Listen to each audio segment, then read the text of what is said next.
Okay, folks, I thought I'd kind of give you a basic idea of the plan that I've had for, well, about the last week or so I've been fleshing out.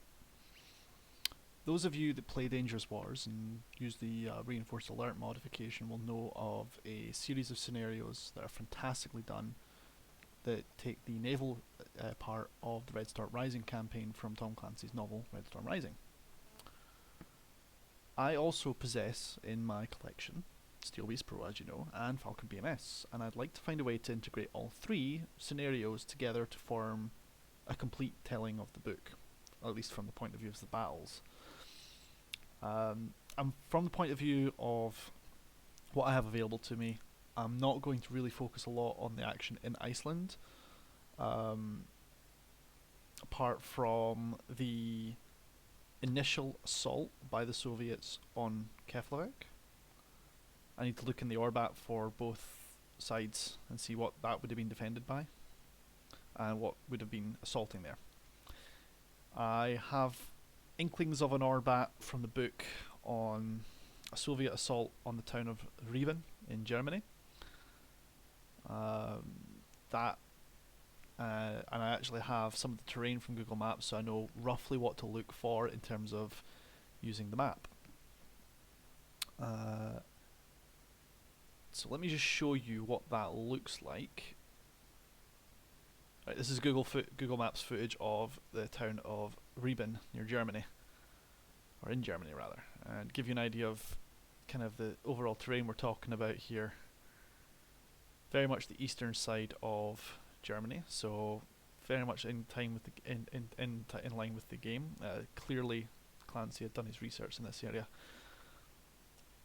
and I'll be looking for something with some sort of tree line on one side and an open terrain from the east with which to engage upon. So the parts of the passages that I've been reading give me M1s in prepared positions 2 kilometers west on a ridge, which I'm guessing must be this location here actually.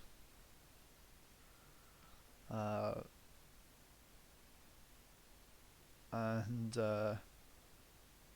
it's ones with 105mm guns. I'm off the top of my head. I'm not as familiar. Now, off the top of my head, I'm not as familiar with what that means. I'm guessing that means M1HAs. I'm sure all you M1 guys will correct me on that. The German infantry supposedly use HOT missile systems. I'm going to just use Milan's. It's close enough, right? Failing that, if that's not close enough, I'll maybe give them Dragon ATGMs instead. Now, interestingly enough, I don't know if this is because Tom Clancy was uninformed at the time as to what would actually be, how they'd actually be used, or if I know less about Russian Orbats than I thought I did. The Soviets supposedly are going to be using T-80s, and they talk about them being command vehicles. There's a passage in the book that talks about there's the command vehicle, that's a T-80, and it says behind them is a whole bunch of T-72s. I don't know if that means like the T-80s would be like the advance, and then the T-72s would be behind that, or if it's like one T-80 to command a platoon of T-72s, for example. All I know is that T-80s and T-72s will be your frontline guys for the 80s, so that makes sense about right. And IFVs, it talks about infantry fighting vehicles and armoured fighting vehicles. I'm going to guess that's a combination of BTR-70s, maybe BTR-80s, BMP-2s.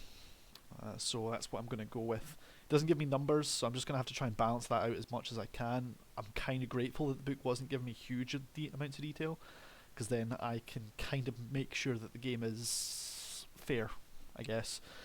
And I'm thinking I'll do this one from the Soviet point of view, because this is an assault, and that kind of plays to NATO's strengths for defence and Soviet parts for offence there. And it mentions that they are preceded by a huge rocket and artillery barrage. So I'll give that and some scouts to Soviets. I might put some artillery in place for the NATO guys as well, because I want to make this possible to be done multiplayer, but also possible to be done single player as well. You see. It mentions during the assault on Rieben 4 A10s, 10 Hinds, and 2 F4s. So uh, I'll have to look into how that's going to play out in terms of Steel Beasts. Worst happens, I could perhaps put some filler context in that kind of combat for using BMS, and I might just reduce the number of T72s or T80s. Some sort of, I don't know how that would work. I might kind of even the forces out and suggest a couple of Hinds follow and go on and 1 or 2 airstrikes from A10s in game. I don't know if there even are A10s for inside Steel Beasts. I'll have to look at that. If not, I'll need some ideas of how I could maybe model that effect, because it looks like they deploy cluster munitions along tanks. And that's a pretty effective way of stopping the advance once they push forward about 4 kilometers west, supposedly. Immediately following that, there supposedly is, I'll have this as mission 3, I guess. Yeah, because you've got Keflavik, the assault on Keflavik being mission number 1, the initial attack by the Soviets as mission number 2. For mission number 3, there'll be an immediate counterattack following. And this, they put a lot of detail in. I spent a lot of time trying to figure this out. Same battlefield area, so I'd use the same scenario map. 2 platoons plus 5 M1s. They talk about like 2.5. They talk about like 2 platoons, then they talk about 5 M1s as well. So they're talking about like an understrength company. And 1 company of Leopards. Now, they talk about German tanks mid-80s, so I'm assuming that's Leopards. Once again, the experts can correct me. And I'm going to suggest that they talk about B Troop Soviets, so I'm talking about maybe 3 companies worth of tanks. T80s as the XO and the CO, T72s for the 1st and 2nd platoon, and maybe a 3rd platoon comprised of BMP2s. German forces packed Gazelles and Steel Beasts, and Steel Beast does have either a Gazelle or some sort of lightly armoured helicopter that I can use. The Russians have Hinds again, and I'm going to put a Shilka in some sort of man pad. They say Roland's here. I might use the Avenger as a substitute. Mission number 4 is where it gets much more complicated, because we start talking about the Battle of Alfield. Let me show you Alfield actually. So Alfield here happens much further to the west, as far as I can tell. There's Hanover there, and so we've gone from all the way from here on the map all the way west to here in the storyline. That's quite a few kilometers. That's a good 40 kilometers west, at least. Here's the town area of Alfield itself and the surrounding terrain. Now, you're going to have the NATO forces on the western side of this river, running north to south, cutting through Alfield. And apparently there are 3 bridges in Alfield. Obviously the Soviets want that. So what I'm thinking of is, it gets really complicated here because they start talking about regiments and divisions. Like, I can't do that in Steel Beasts. I just don't know enough about how to do that. I'm sorry. I don't even think Steel Beasts could handle regimental and division level combat. And if it could, it would be a freaking nightmare. So I'm going to have to reduce it down. The same battlefield supposedly has, in this case, a battery of German artillery. I'll probably use Paladins for that, because they talk about them being 155mm cannons. I'm guessing that's good enough. The western side is to protect the objective, Alfield, and specifically the Lane River and its crossings. They talk about a brigade of Leopards, a Belgian motorised reconnaissance team, which upon further research means they were either carrying Land Rovers or M113s. I'll give them M113s. They also mention a battalion of German Leopards, a squadron of British tanks. I originally wanted to put them down as Challenger 1s, but later on in the book it clarifies that these are actually chieftains. So I'm not sure how I'll do that in Steel Beasts. They also talk about combat engineers working around the clock to provide prepared positions. I don't know if I'll keep them in the game or if I'll just take the prepared positions and move them off the map.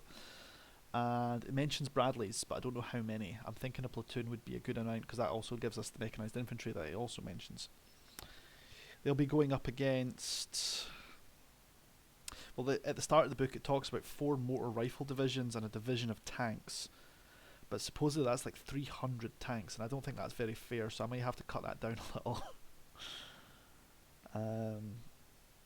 They've also got artillery and some scouts, supposedly. They mention, at the same point as they talk about German Leopards and squadrons of British tanks, they talk about a regiment of T-80s, and that seems a bit more reasonable. I think I can do, not maybe a regiment, but if I can make it all one order of magnitude down lower, so, take a platoon, take a company down to a platoon, take a platoon down to a squad, and so on. I think I could do a company of T-80s. That would be one hell of a challenge for anyone. There's a mention in the air briefly, and this is more of a BMS note, I guess. 12 F-16 Belgian F-16s kill 30 T-80s and 12 IFVs en route. That'll be a fun little thing to see if that's even remotely possible in BMS. Should be.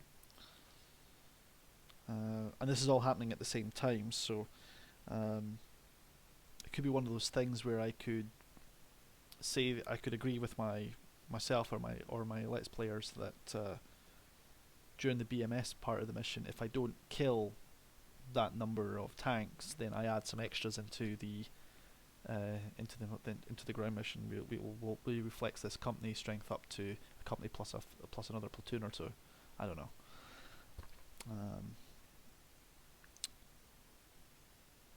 The next mission is another Soviet advance on Alfield. So the first one supposedly fails, although I'm a bit surprised by that. And the second one really talks about that in depth and goes into it again as a renewed offensive, and it's a bit more detailed. So I don't know if this is going to be one mission or two here.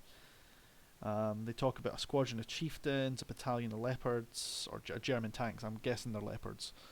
Once again, I need to know if they're going to be ones or twos. I'm inclined to go with ones for mid-80s.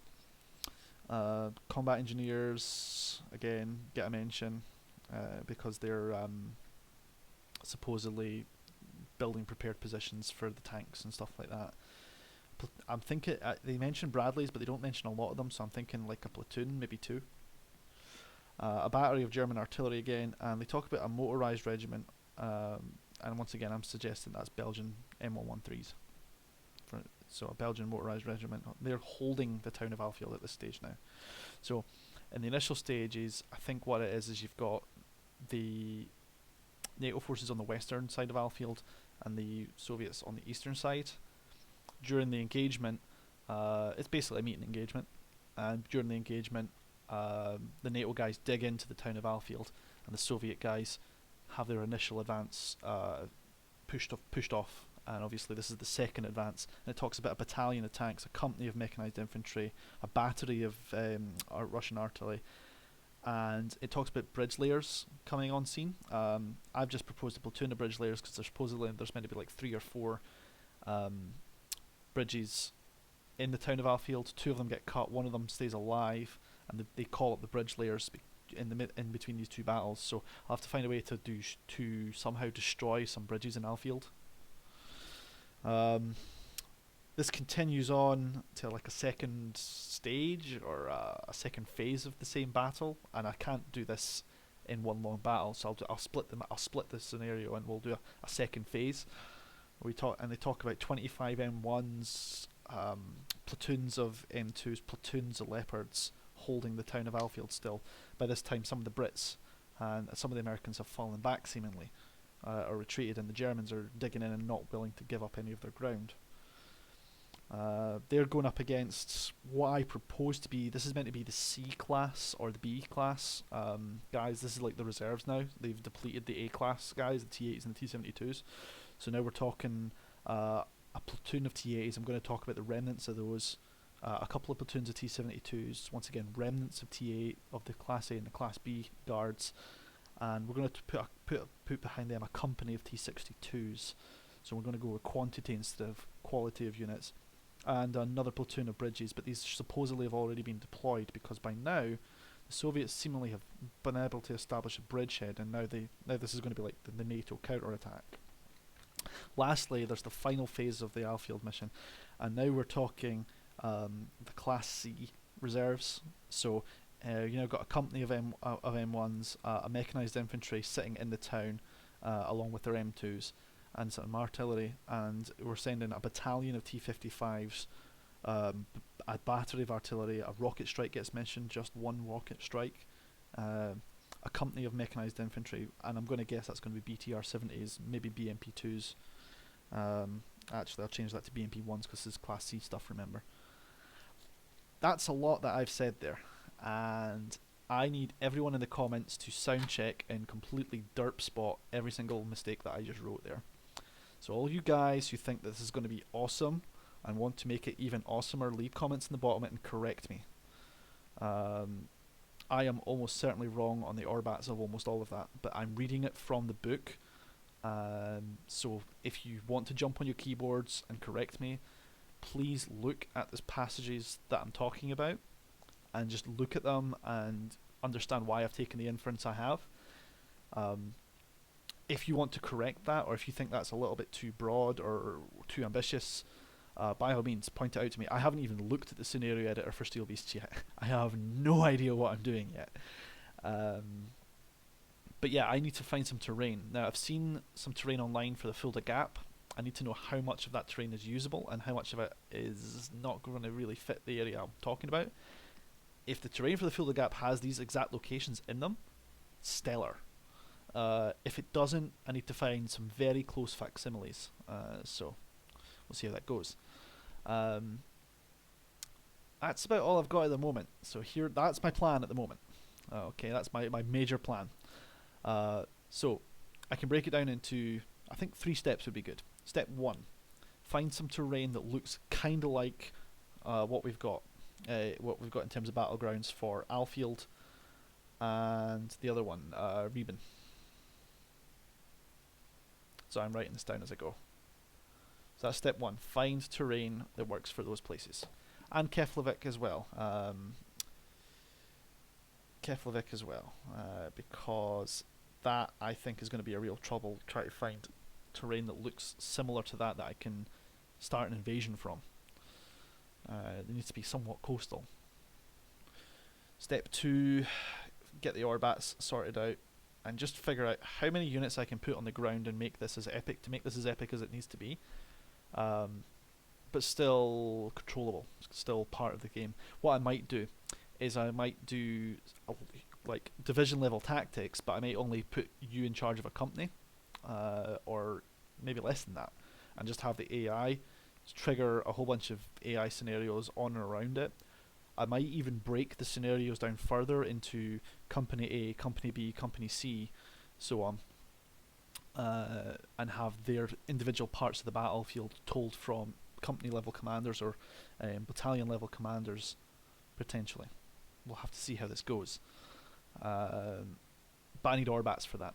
I need 1986 Orbats for the American NATO forces in Germany, the German forces, the Brits, and the Belgians, as well as a Soviet Union advanced guards group. These guys are going to have the latest toys of 1986, so we are thinking T80s, we are thinking T72s of some variant or another, probably I'm thinking BVs, certainly the BM1s, and we might see T62s, T64s and T55s towards the end. And I also need to figure out maybe if I also want to know a bit more about whether you guys want to see me jump from NATO to Soviet sides back and forth, have it all from NATO, have it all from Soviet sides, work with me here, guys. I want to make this scenario as good as it possibly can be, but understand I'm a complete newbie beginner to this level of construction. As far as I'm concerned, all I can really do at this point in time is find terrain and place troops down on the ground. After that, doing things like plotting routes and things like that, I can do that if it's not too different from how it's done in game. But for things like logic, triggers, stuff like that, I would be figuring all that out on the go, so that'd have to be very basic. 3, figure out how triggers work. I'm going to have to get all the logical operators and stuff set up that way. I would like to have, number 4, I'd like to have voiceovers. Cobra, you've inspired me to do that. But not only do I need a script to write, I need to know how to do it first. So we're just going to see that, how it goes. 4 is a bonus as far as I'm concerned. I want the mission built first before I start adding arms and legs onto it, of course. Then that's the Steel Beast section done. I could very easily knock together the small number of scenarios that involve the air in BMS Tactical Engagement Editor. I know how to do all that, that's fine. That will mostly be flavour. I might cut in a shot of me dropping rock eyes on tanks. And what I'd love to see done, and I don't know if this is possible, but what I'd love to see done is the NATO guys can pull a trigger and an airstrike happens in a certain area. I could make a noise of the A10s. I could take a noise from a video of an A10 dropping 30 mic down on range or putting cluster munitions down on range, and they just have a huge concentrated artillery barrage burst happen on a certain spot where the T-80s go through, for example. I could just have a AI T-80s flat drive across a certain bridge way off in the distance. NATO guy pulls the trigger and everything goes bang over there. You know, that would be fine. What would be cooler is if I could find a way to put the aircraft in the game and actually watch show them getting shot down and stuff like that. But I don't even know if that's possible. And even if it is, I might not like the result, and I might just film some shots of A10s strafing columns of T-80s and T-72s from DCS. I might just cut that in there, just for cinematic experience and just to kind of show people what's going on, give them some context. Because the whole point of my presentation of the scenario, you guys are going to see the scenarios and you guys are going to play them. You guys are just going to enjoy them. I'm going to use it to present the novel. I'm going to use it to try and make as close to my ability the movie that I think should have been made for Red Storm Rising years ago. God help me. So yeah, I've got a lot of stuff that I've waffled on about for about 23 minutes now. Feel free to timestamp any of your comments in the bottom about what I'm planning on doing. If something seems impossible, or if something seems like you don't know if I can do it, let me know. If I'm about to do something completely boneheaded and stupid by trying to figure these things out, let me know. And if you know a way to make the things that I've said I'm struggling with happen, for God's sake, let me know. I need to know these things, because this is going to be much as of an educational thing for me than anything else. Now, it's currently Thursday. I go back to work after a week's vacation on Sunday, and other than a couple of days off a week that I get, that's likely me until, in terms of prolonged days off, until Christmas, and I will not be working over Christmas for this. So I don't know what the timeline for this looks like. I don't know how long it's going to be between making one scenario and the other. So here's what I want you guys to tell me in the comments as well. Okay, you guys who are watching all the way through to this, you guys have got a lot of homework to do. I've asked for your feedback, I've asked for your comments, I've asked for your input on Orbats. Please do that. Please also tell me if you want the scenarios piece by piece, or if you want me to deliver all 6 or so at once. Because but I'm warning you, if you ask for all 6 at once, that's what I'll do. but you're going to be waiting a long ass time for it. We're going to be talking about measured time in Falcon Weeks, okay? So, with that being said, I'm going to close this stuff right now and upload it to the internet. I am looking forward to the comments section and looking forward to the help and support. I hope you guys enjoy the updates on this and the progress report, and I hope you all can support me and give me the information I need, the links that I need, and or the direct information. If I'm okay with you sending me a PDF document with a Russian Orbat, what would be even better is if you just say, put this many tanks in this many places. That's what I want. Okay. If you're someone who knows what they're talking about, you guys who view the channel, you know who you are, right? If you know what you're talking about, and you guys tell me what to put in the Russian Orbat, or the NATO ones, I'll just do it. I trust you guys. If I need a source or I ask for it, please provide one. Otherwise, I can't use it. I want this to be correct, and I want this done right, because this may be a huge undertaking for me, but it may also be one of the best things to happen for Steel Beasts, BMS, and Dangerous Wars in recent months, years, even. And these games are fantastic. They need some visibility, and I can't think of a better way to do this. Anyway, until then, I will catch up with y'all later, and I hope you enjoy the missions as and when they appear and my progress reports to them. Ghost Dog out.